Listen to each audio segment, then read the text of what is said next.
Hello, my name is Brian Slayton. I'm a state representative, District 2. I'm here to share with you my recommendations for the constitutional amendments that'll be on the ballot this November. The first ballot proposition has to do with charitable raffles at rodeo venues. My recommendation to you is to vote no on this, and here's why. Charity is charity.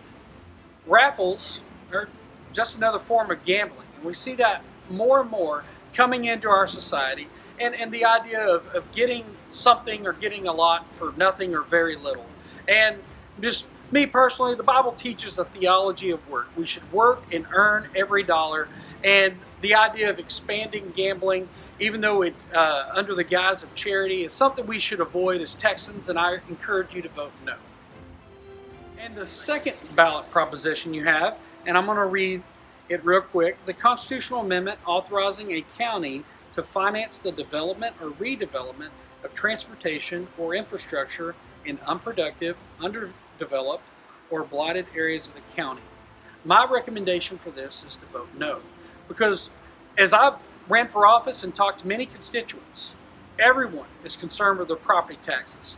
And if this passes, you're going to see your property taxes go up. And so if you want lower property taxes, you're going to vote no on this constitutional amendment.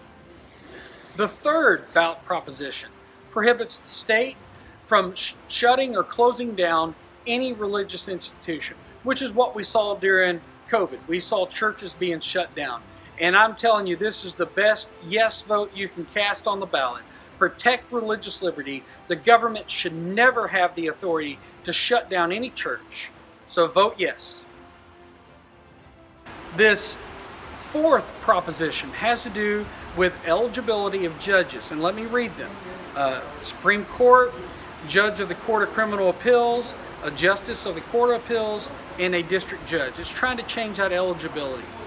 I want to encourage you to vote no on this. The reason why, let the voters decide who's capable of holding that position. Instead of putting a barrier to entry that only certain people can run for this office, let the voters decide what's best for them in the ballot box.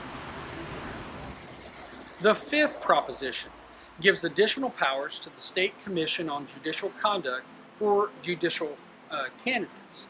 And I recommend you vote yes on this because we need more accountability with the candidates. And so please vote yes. Proposition 6. This gives a person in certain facilities to designate a caregiver for in-person visitation. So as we saw during COVID, we saw people dying alone, being in the hospital alone, and that should never happen anywhere, and it definitely shouldn't happen in Texas.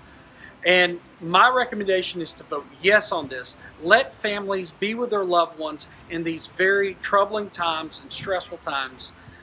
And proposition number 7, this allows the surviving spouse member to get property tax relief when their spouse dies from the biggest portion of their property taxes, which is their school taxes. Now, my encouragement for you is to vote yes on this. Yes, I wish we could do something as a whole to help Texans with property taxes, but apparently that's too difficult of a task. So we're going to take it where we can get it. Vote yes on this and give property tax relief to people in this situation. And the last proposition is Proposition 8. And I'm going to encourage you to vote yes on this one. This one gives property tax relief to surviving members of someone who served in military. And, like I've said, I wish we could give property tax relief to all Texans. For some reason, that's been a difficult task for us.